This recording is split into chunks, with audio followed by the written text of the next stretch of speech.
Baiklah, berdirinya saya di sini, sebelumnya mohon maaf dulu untuk bapak-bapak atau ibu-ibu telah menyita waktunya 1 atau 2 jam dengan acara diseminasi budaya positif yang akan dibacakan oleh Ibu. Oke, adapun rintisan acara pada hari ini ada 4. Yang pertama, pembukaan, doa, kata sambutan Kepsek, serta penyajian diseminasi budaya positif yang akan kita laksanakan pada hari ini. Oke, langsung saja pada hari ini untuk membuka acara ini, mari kita bersama-sama untuk melafazkan lafaz basmalah.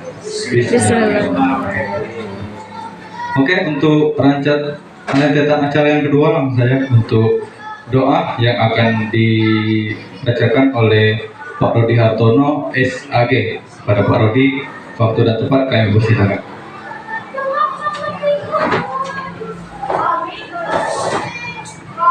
Bismillahirrahmanirrahim. Assalamualaikum warahmatullahi wabarakatuh. A'udzubillahi minasyaitonirrajim. Bismillahirrahmanirrahim. Ila hadratin Nabi Mustafa sallallahu alaihi wasallam wa alihi wa alihi wa sahbihi al-Fatihah. A'udzubillahi minasyaitonirrajim. Bismillahirrahmanirrahim. Alhamdulillahirabbil alamin arrahmanir rahim maliki yaumiddin. Iyyaka na'budu wa iyyaka nasta'in ihdinas siratal mustaqim siratal ladzina an'amta 'alaihim ghairil maghdubi 'alaihim waladdallin. Bismillahirrahmanirrahim. Alhamdulillahirabbil alamin wassalatu wassalamu ala asyrafil anbiya wal mursalin wa ala alihi wa ashabihi rasulillahi ajmain. Allahumma sholli wa sallim ala sayyidina Muhammad wa ala ali sayyidina Muhammad.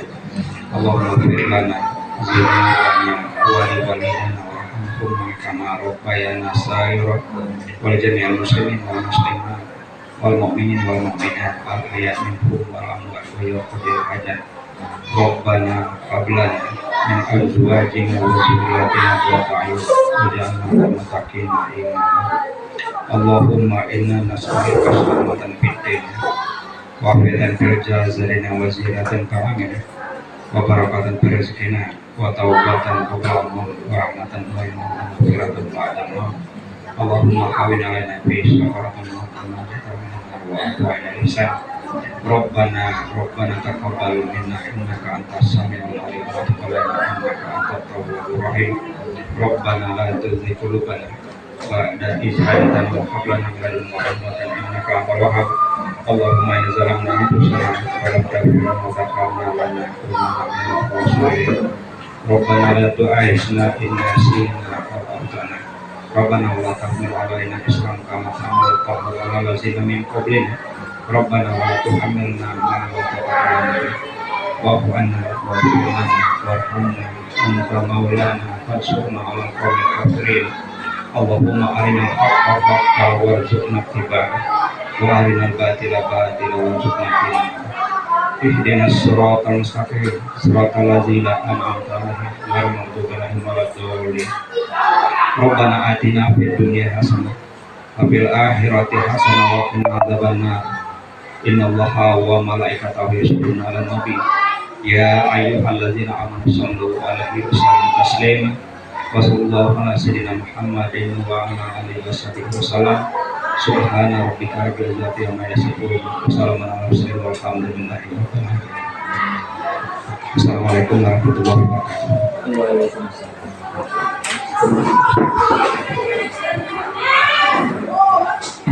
Oke, terima kasih kepada Pak Rudi sudah membacakan doa untuk kita semua. Semoga dijawab hari ini. Oke, langsung saja untuk acara yang ketiga, yaitu kata sambutan yang akan disampaikan oleh Kepsek atau Kepala Sekolah, yakni Epi Laili Fitri MPD. Pada Ibu Kepala Sekolah, waktu dan tempat yang persilakan.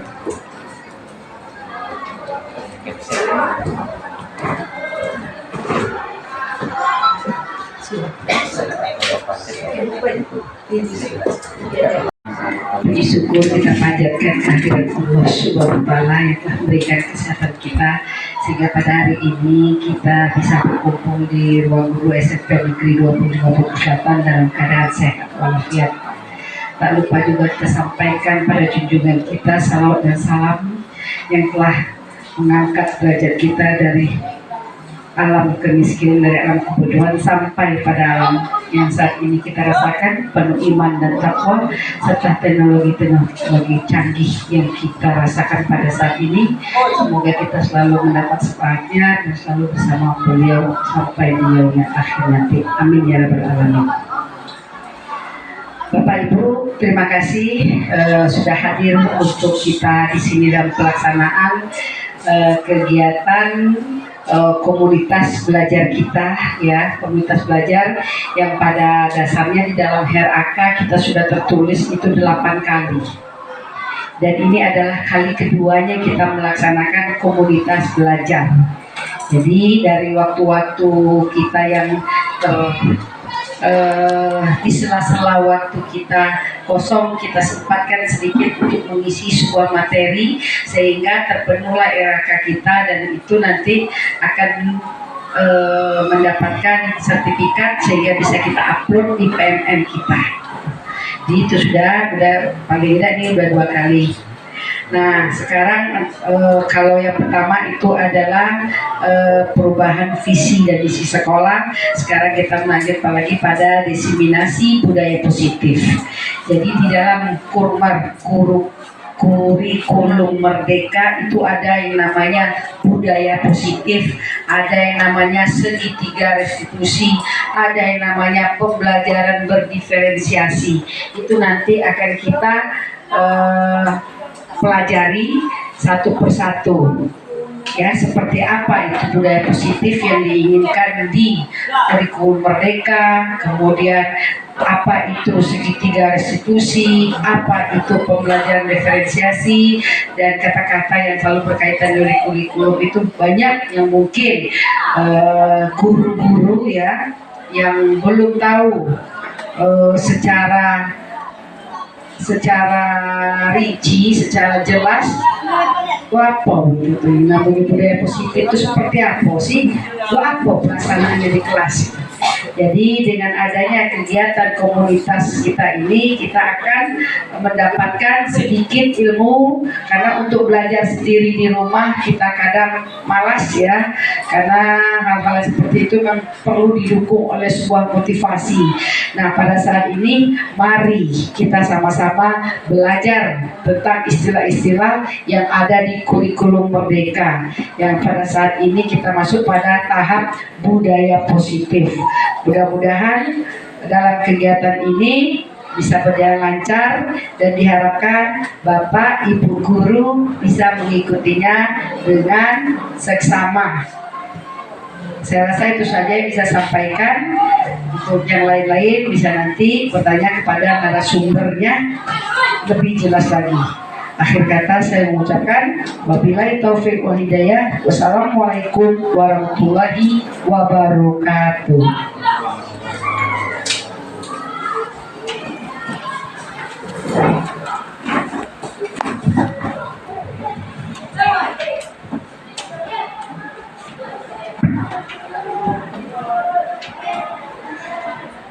Terima kasih atas kata sambutan dari Kepala Sekolah Wilayah Fitri. Langsung saja sampai kepada acara inti, yakni penyampaian diseminasi budaya positif yang akan disampaikan oleh Ibu Hira Suti MPD. Pada Ibu Hira, dipersilakan.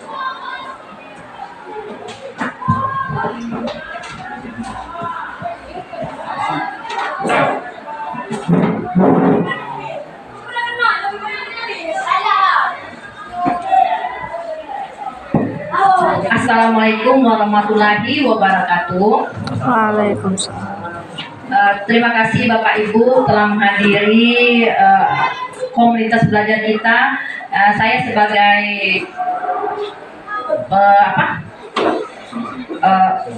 penyaji akan menyajikan masalah diseminasi budaya positif di lingkungan kita di SMP Negeri 25 Bengkulu Selatan. Sebelumnya ada pertanyaan pemantik dari saya. Bapak Ibu, apakah setuju dengan pernyataan ini?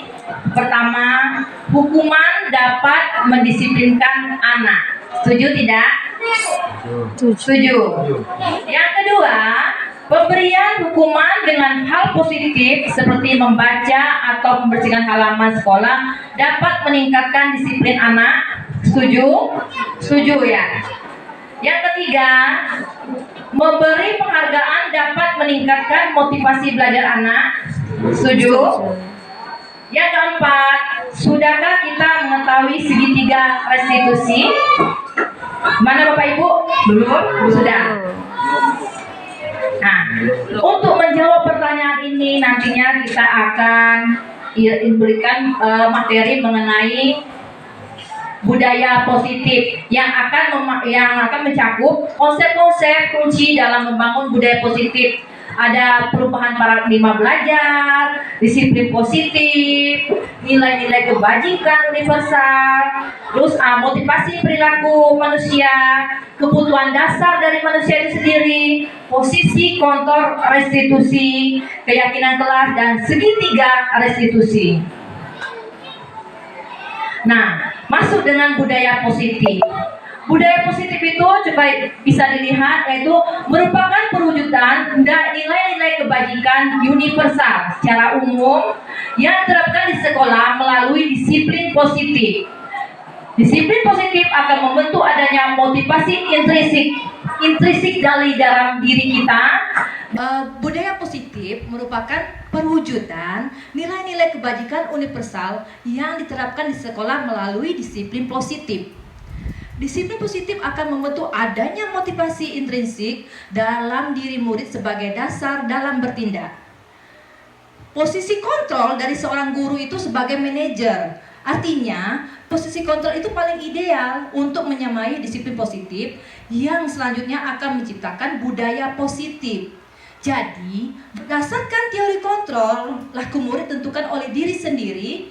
Untuk itu, posisi kontrol sebagai manajer merupakan posisi kontrol yang mengajak murid untuk memecahkan masalah, menimbulkan motivasi intrinsik, dan selanjutnya dapat mandiri mengambil keputusan sendiri dengan nilai-nilai yang ia yakini di kelasnya.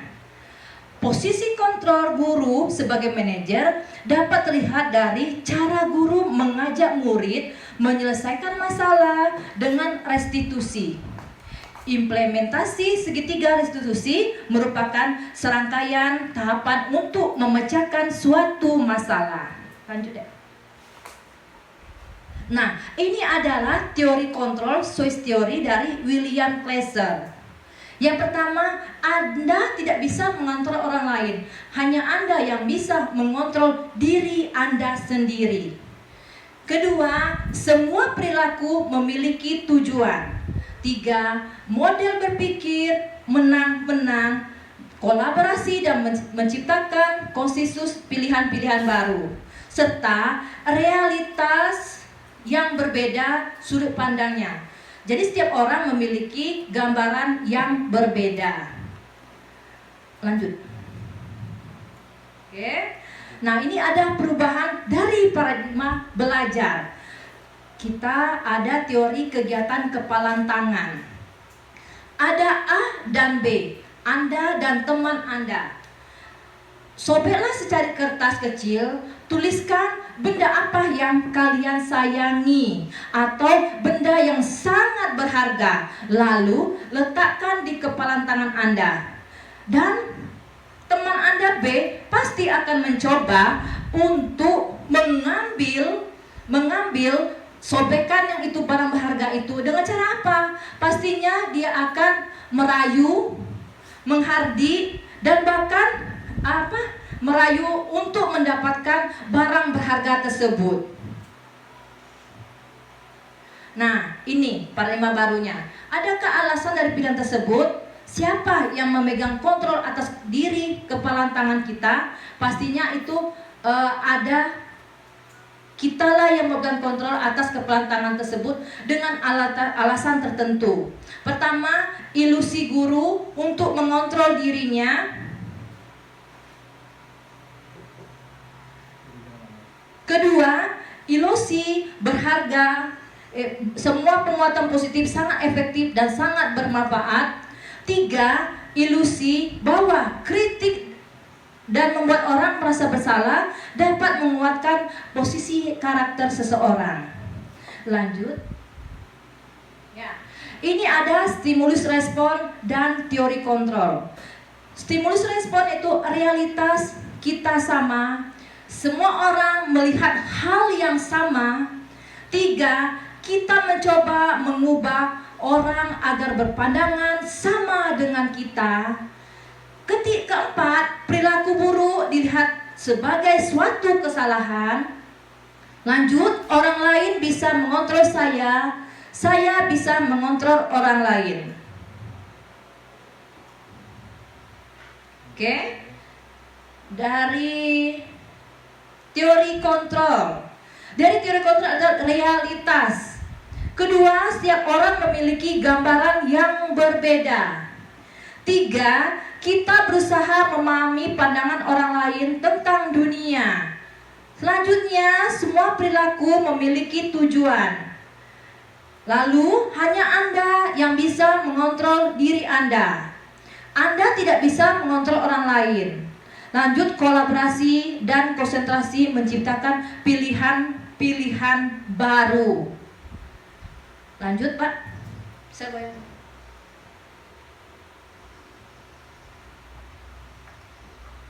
Oke. Ini disiplin positif. Ada perubahan paradigma belajar, yaitu stimulus respon dan teori kontrol. Stimulus respon yaitu realitas kebutuhan kita sama, semua orang melihat yang sama. Kita mencoba mengubah agar orang berpandangan sama dengan kita. Selanjutnya, perilaku buruk dilihat sebagai suatu kesalahan. Lalu orang lain bisa mengontrol saya bisa mengontrol orang lain. Pemaksaan pada saat bujukan gagal dan model berpikir menang ataupun kalah. Dari teori kontrol ada realitas atau kata yang berbeda.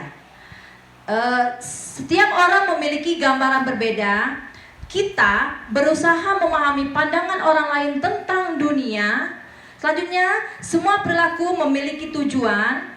Lalu hanya Anda yang bisa mengontrol Anda sendiri dan Anda tidak bisa mengontrol orang lain. Selanjutnya, kolaborasi dan konsensus menciptakan pilihan-pilihan baru.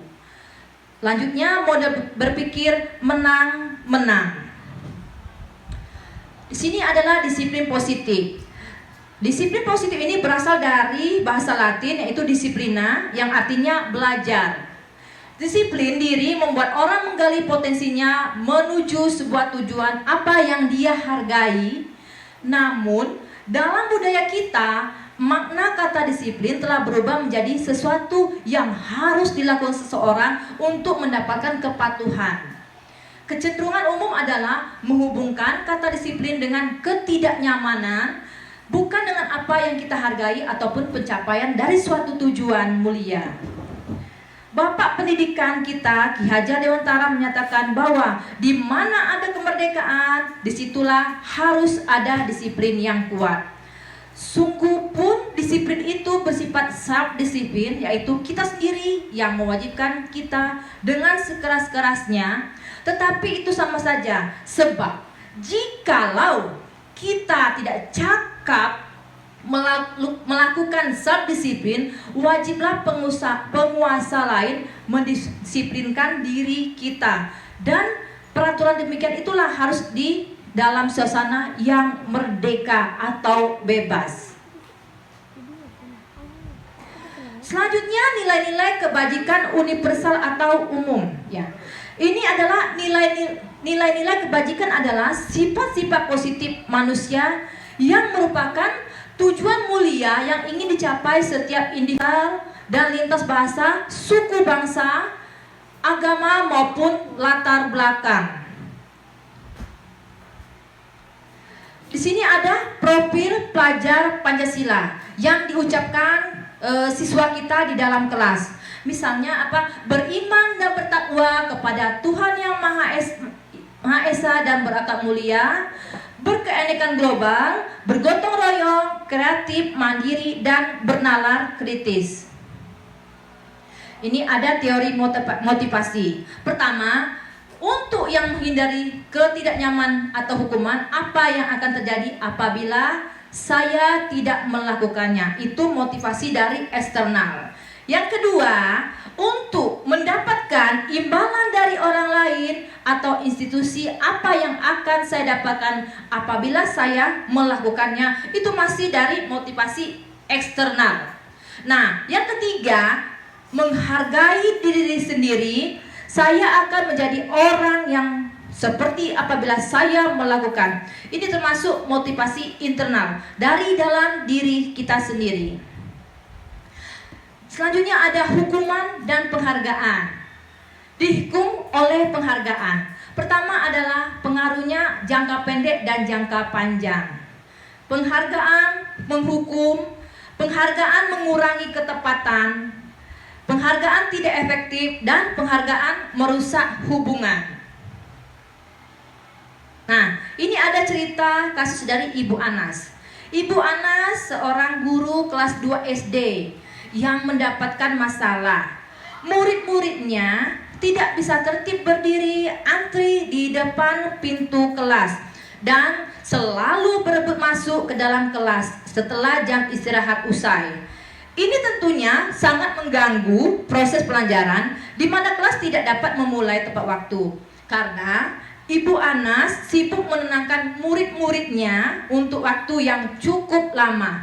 Akhirnya Bu Anas berpikir cepat dan mengandalkan stiker bintang, sebuah penghargaan tapi berbentuk stiker bintang. Jadi setiap murid-muridnya akan masuk kelas, ia memberikan stiker bintang. Siapa yang dapat berdiri lurus dan berbaris rapi antri depan dapat bintang dari Ibu Anas.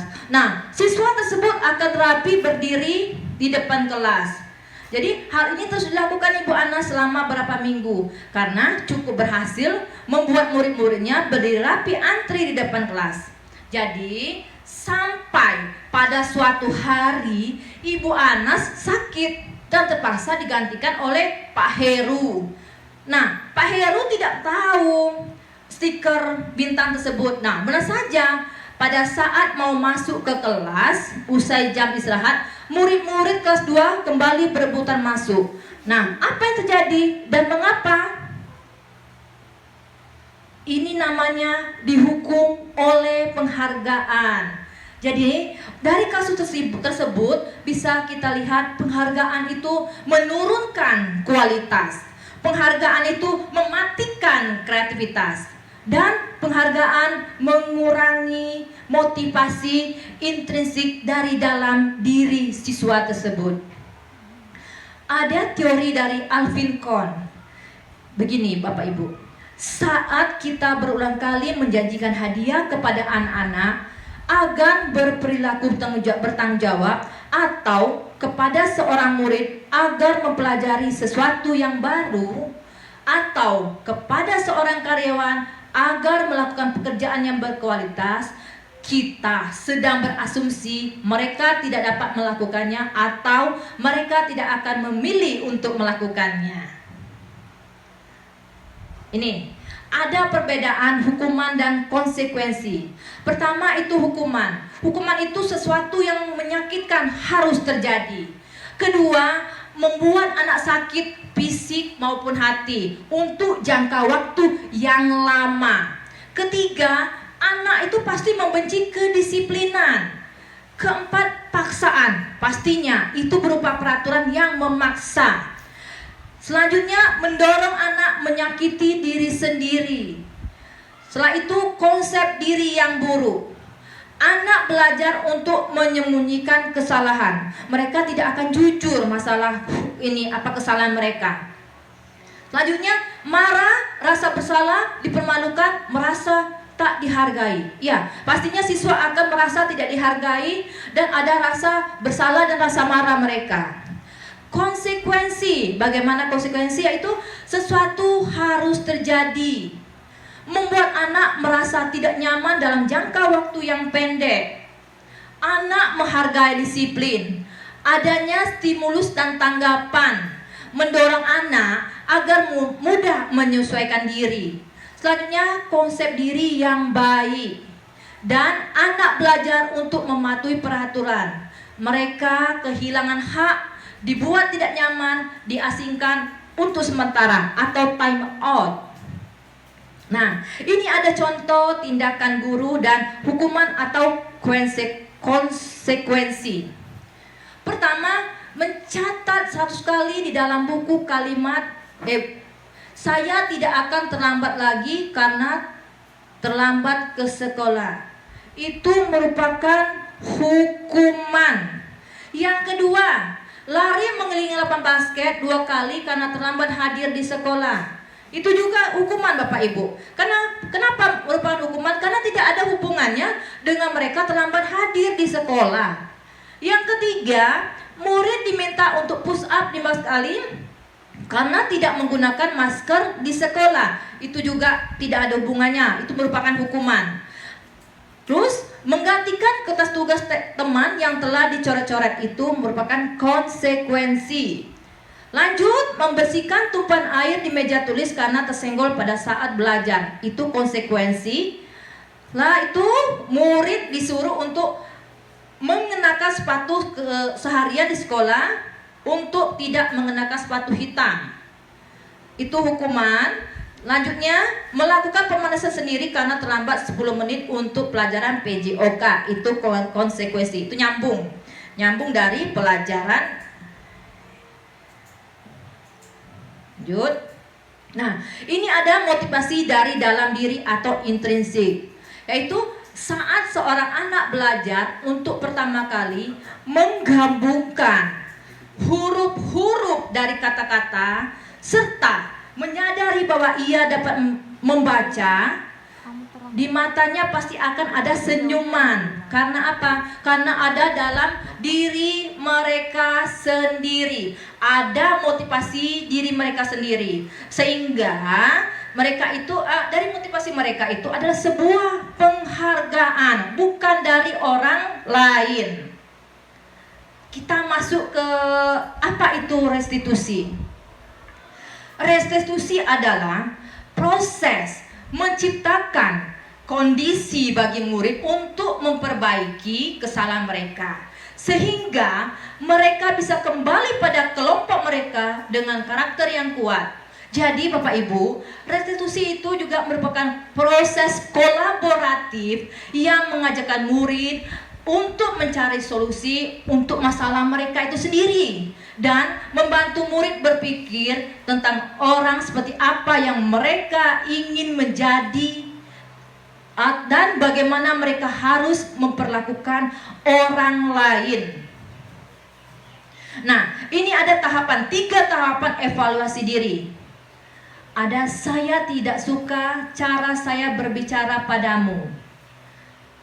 2, kesalahan yang saya lakukan adalah saya sebenarnya punya informasi yang kamu butuhkan.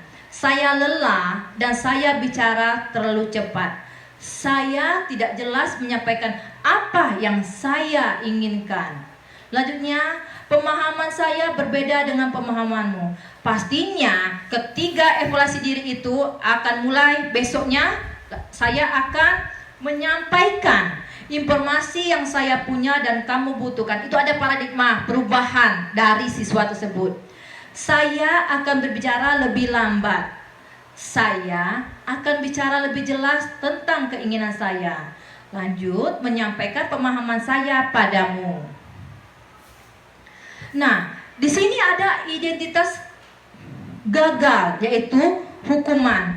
Identitas sukses itu yaitu konsekuensi dan restitusi. Kalau hukuman itu sama seperti yang tadi saya jelaskan, adanya sesuatu yang menyakitkan. Sudah dijelaskan Bapak Ibu ya. Yang konsekuensi adalah sesuatu yang harus terjadi. Kalau restitusi adalah sebuah pilihan, kita memilih siswa untuk memahami apa sih masalahnya dari siswa tersebut dan memberikan solusinya dari siswa tersebut. Nah, ini sekarang ada kita 5 kebutuhan dasar manusia. Ada pertama, bertahan hidup, kasih sayang, penguasaan, kesenangan, dan kebebasan. Mari pikirkan Bapak Ibu. Nah, ini contohnya, ibu guru bilang aku tidak boleh bersenandung sewaktu mengerjakan tugas. Katanya, kelas harus tenang, tidak ada suara. Padahal kan aku suka dan senang menyanyi. Jadi itu kebutuhan apa? Pastinya kebutuhan kesenangan. Sini. Ya. Lanjut yang kedua, contohnya ibu guru tidak menyapaku hari ini padahal aku pakai jepit rambut baru. Itu apa? Kasih sayang. Lanjutnya, aku bosan, masa belajarnya cuma gitu-gitu aja, dengerin ibu guru aja. Apa itu kebutuhannya? Ya, perhatian, berarti penguasaan ya. Setelah itu, aku sebel, gambarku tidak rapi, malah ibu guru menunjukkan teman-temanku di depan kelas. Itu dia berkuasa, penguasaan, sama ini sebelumnya. Nah, ini yang terakhir. Ada 5 posisi kontrol dari seorang guru, yaitu penghukum, pembuat rasa bersalah, teman, pemantau, dan posisi manajer. Kita jelaskan satu-satu dari penghukum. Nah, seorang penghukum bisa menggunakan hukuman fisik maupun verbal. Orang-orang yang menjalankan posisi penghukum senantiasa mengatakan bahwa sekolah memerlukan sistem atau alat yang dapat lebih mendekatkan murid-murid lebih dalam lagi. Jadi, guru-guru yang menerapkan posisi penghukum akan berkata, patuhi aturan saya atau awas. Kamu selalu saja salah. Pasti selalu yang terakhir selesai. Guru seperti ini senantiasa percaya hanya ada satu cara agar pembelajaran bisa berhasil, yaitu cara dia. Lanjut. Guru sebagai pembuat rasa bersalah.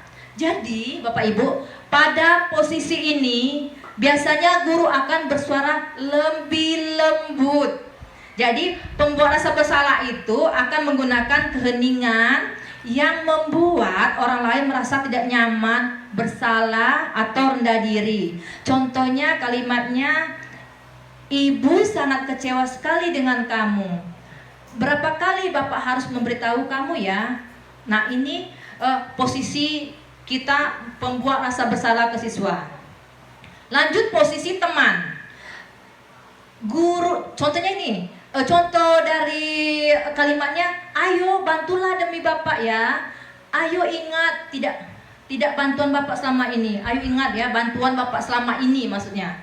Ya sudah, kali ini tidak apa-apa, nanti ibu bantu bereskan. Itu posisi guru sebagai teman.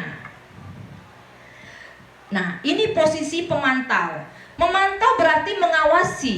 Pada saat kita mengawasi, kita bertanggung jawab atas perilaku orang-orang yang kita awasi. Jadi, posisi pemantau berdasarkan pada peraturan-peraturan dan konsekuensi. Biasanya, kata kunci dari pemantau itu, konsekuensinya apa sih yang akan kamu dapatkan ketika kamu melanggar peraturan tersebut? Contohnya, peraturannya apa ya? Apa yang telah kamu lakukan? Sanksi atau konsekuensinya apa? Nah, itu guru sebagai pemantau. Lanjut dari guru sebagai manajer. Nah, ini posisi kontrol yang paling positif dari seorang guru. Jadi begini Bapak Ibu. Jadi posisi ini di mana guru berbuat sesuatu bersama dengan murid, mempersemilahkan murid mempertanggungjawabkan perilakunya. Jadi mendukung murid agar dapat menemukan solusi atau permasalahannya sendiri. Jadi seorang manajer telah memiliki keterampilan di posisi teman maupun pemantau. Jadi dari teman itu posisi pemantau jadi posisi manajer. Jadi lambat laun kita melakukannya. Jangan tiba-tiba manajer, mungkin tidak bisa Bapak Ibu. Kita teman dulu, lalu posisi pemantau dan posisi manajer. Nah, pertanyaannya seperti ini. Apa yang kita yakini biasanya, apa kamu meyakininya? Jika kamu meyakininya, apa kamu bersedia memperbaikinya? Pasti siswa akan menjawab, iya Bu, saya akan memperbaikinya. Ketika kita bertanya, apakah kamu meyakini? Iya Bu, keyakinan apa yang ada di kelas kamu? Pasti dia akan menjawab. Nah, dari keyakinan itu pasti akan ada timbul pertanyaan, apa rencana kamu untuk memperbaiki hal ini? Itu akan timbul solusinya. Bukan kita yang memberikan solusi, tapi siswa kita yang memberikan solusinya. Nah, ini jelaskan dari 5 posisi kontrol. Ada identitas gagal, yaitu kontrol dari luar, itu penghukum dan pembuat orang merasa bersalah. Kalau identitas berhasil sukses itu ada di teman, pemantau, dan ada di posisi manajer. Nah, ini keyakinan kelas. Bapak Ibu, untuk di kelas udah ada kan semua keyakinan kelasnya? Pastinya ada ya Bapak Ibu. Keyakinan kelas itu pasti beda dengan peraturan kelas. Iya kan Bapak? Ya kan Pak? Ya. Nah, peraturan itu dibuat diri kita sendiri, dari guru sendiri. Kalau keyakinan pastinya kita melibatkan siswa ya. Kita melibatkan siswa untuk membuat keyakinan kelas. Nah, ini budaya positif itu ada di lingkungan positif, keyakinan kelas, dan adanya peraturan kelas. Ya, peraturan kelas dulu ya, baru keyakinan kelas, lingkungan positif, dan adanya budaya positif yang paling terluar. Nah, Bapak Ibu, di sini ada keyakinan kelas. Keyakinan kelas datang ke sekolah tepat waktu. Artinya kita tidak boleh terlambat. Yang kedua, awal pembelajaran dengan doa. Nah, ini contoh dari keyakinan kelas. Terus yang kebajikannya itu saling menyayangi, semangat belajar. Kami murid yang peduli dengan teman-teman. Nah, ini contoh dari kesepakatan kelasnya. Selalu hadir tepat waktu, tertib dan semangat, sepenuh hati saat belajar, menjaga kebersihan diri, kelas, dan lingkungan sekolah. Ini contohnya. Nah, ini bedanya peraturan dan keyakinan kelas. Nah, ini peraturan contohnya selalu kembalikan buku ke tempatnya. Keyakinan kelas pastinya bertanggung jawab, dilarang mengganggu orang lain. Keyakinannya apa? Menghormati orang lain. Ada bedanya kan Bapak Ibu? Ada kan? Ada bedanya? Ada ya. Jadi hadir di sekolah 15 menit sebelum pembelajaran dimulai. Artinya keyakinan kelasnya itu membuat orang lain, menghormati orang lain dan berkomitmen. Lanjut ya. Nah, ini Bapak Ibu, ada segitiga restitusi. Pertama, dalam segitiga restitusi itu ada menstabilkan identitas. Setiap orang, kita bisa buat kalimatnya atau pertanyaan, setiap orang pasti pernah melakukan kesalahan. Kamu bukan satu-satunya yang pernah melakukan ini. Itu kita menstabilkan identitas ketika bertanya kepada siswa. Kata validasi tindakan yang salah. Kita memvalidasi tindakan salah dengan cara apa? Adakah cara yang lebih efektif untuk mendapatkan apa yang kamu butuhkan? Kamu tentu punya alasan mengapa melakukan itu. Setelah itu kita tanyakan keyakinan kelasnya, ya.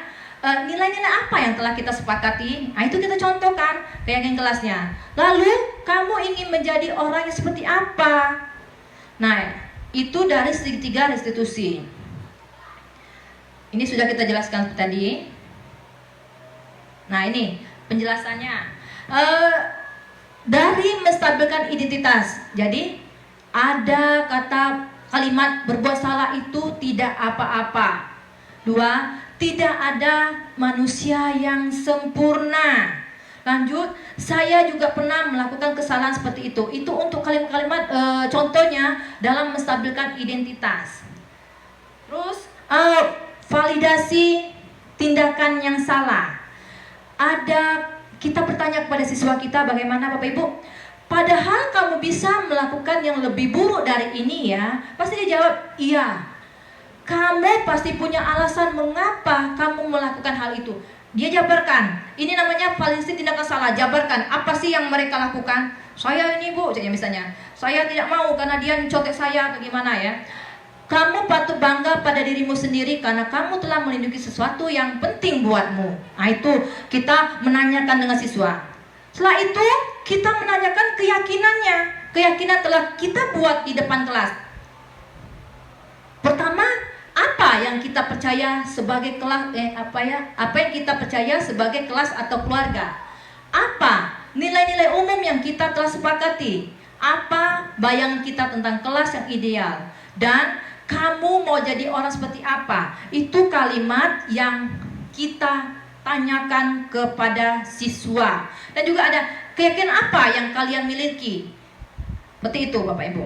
Untuk menanyakan keyakinan. Jadi untuk segitiga restitusi itu kita memahami apa sih kesalahan siswa dan dia memperbaiki sendiri dengan memahami menjelaskan solusinya dari siswa itu sendiri, bukan kita yang memberikan solusi.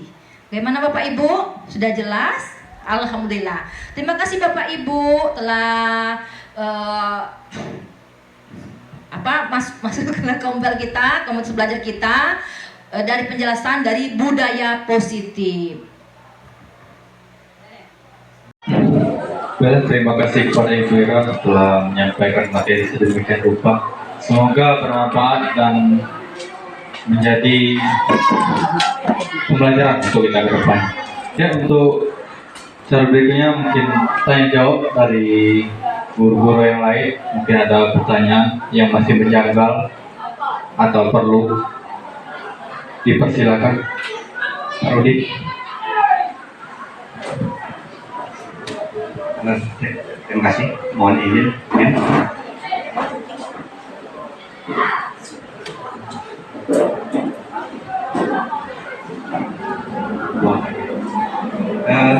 Sebelumnya mohon maaf mungkin apa yang saya sampaikan agak kurang dipahami atau kurang pas berkenan di hati. Tadi setelah saya menyimak apa yang disampaikan oleh Cikgu sebagai narasumber kita pada hari ini, di antaranya saya sangat tertarik apa yang disampaikan oleh Bapak Pendidikan kita Ki Hajar Dewantara. Kalau tidak salah tadi saya dengar di mana ada kemerdekaan disitulah disiplin yang kuat. Yang saya tanya dengan Cikgu ini, kira-kira apa sesuai dengan kenyataan sekarang? Kita zamannya merdeka dihubungkan dengan disiplin tadi. Itu yang pertama. Kemudian yang kedua, penghargaan. Saya juga sangat tertarik ini. Saya selama ini berpikir kalau suatu penghargaan itu adalah merupakan suatu bentuk motivasi, pendorong atau pemberi semangat kepada kita. Tapi setelah saya mendengar apa yang disampaikan oleh Cikgu tadi, ada yang dinamakan penghargaan itu kok bisa merusak hubungan, segala macam tadi. Kemudian apa tadi? Agak banyak ini. Soal peraturan dan keyakinan. Kalau saya berpikir selama ini Cikgu, peraturan itu bedanya dengan keyakinan. Itu peraturan itu sudah dalam bentuk tertulis. Kalau keyakinan itu hanya dalam bentuk motivasi bagi kita, dalam arti kata tidak tertulis. Nampaknya setelah Cikgu jelaskan tadi, kedua-duanya ini harus tertulis. Jadi mohon penjelasan Cikgu. Terima kasih, mohon maaf. Assalamualaikum warahmatullahi wabarakatuh. Waalaikumsalam warahmatullahi wabarakatuh. Yang menyatakan bahwa di mana ada kemerdekaan, di situ ada disiplin yang kuat. Sesungguhnya disiplin itu bersifat dari dalam diri kita sendiri. Jadi yang berkewajiban masa lain menjadikan kita dan peraturan demikian itulah harus ada di dalam suasana yang merdeka. Maksudnya merdeka itu bebas. Merdeka bebas, ada kebebasan. Tetapi disitulah ada kedisiplinan. Bebas dalam artian ada aturan-aturan yang mengikat. Itu di sekolah ada peraturan-peraturan yang mengikat.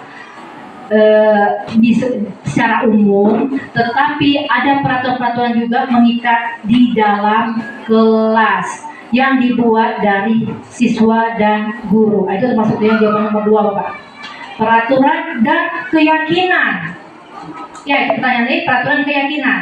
Nah gini, peraturan yang dibuat sekolah itu secara umum, tertulis, dan sudah mungkin dari sejak zaman kita ini berdiri itu ada peraturan yang dibuat.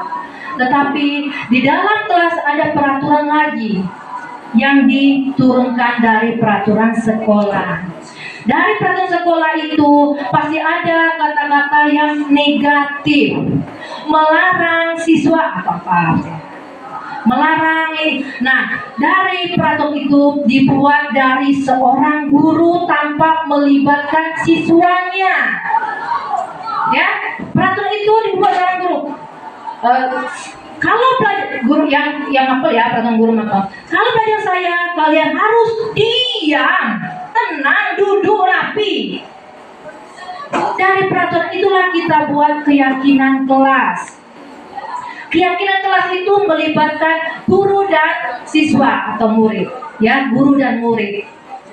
Dari keyakinan itu mereka merasa dihargai sebagai seorang murid.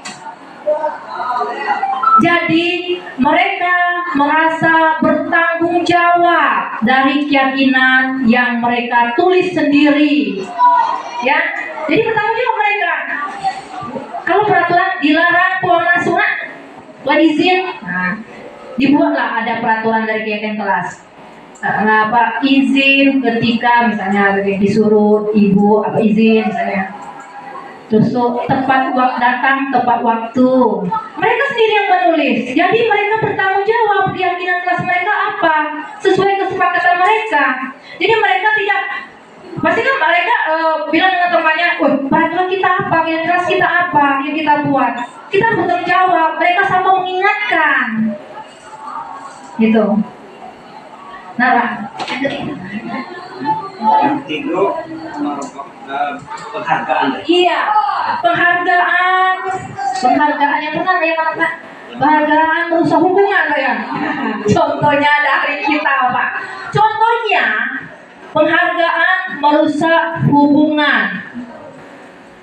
Kita contohkan di kita waktu pawai jalan-jalannya.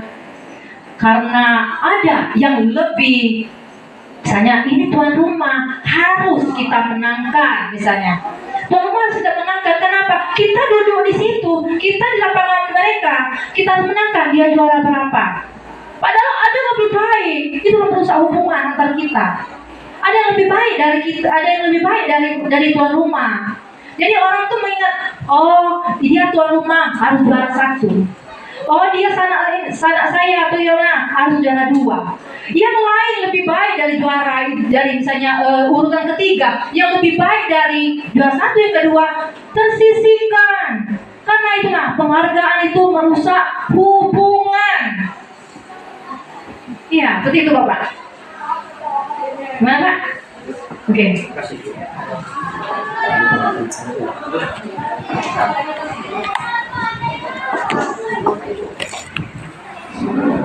Terima kasih.